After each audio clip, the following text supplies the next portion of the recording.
The store had never been busier. You could call this ironic, but there was no irony about it. It's what happens when you have a closing down sale.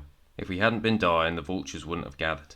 There'd have been the usual trickle of customers, and Ken, Jim and myself, we were the only ones left by then, would have been fighting over who was going to serve them. Yes, it was a bit depressing, but we were heading for the dole queue anyway, and at least, with it being busy, the last few days went fast.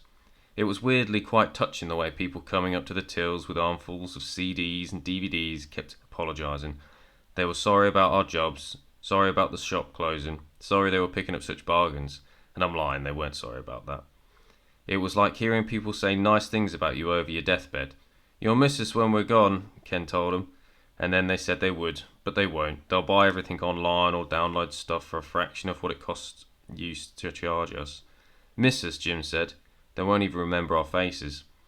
"Is there really another 20% off this?" one old guy asked, dumping a box of Westerns on the counter. "It's so cheap already." "I know," I said, managing to smile.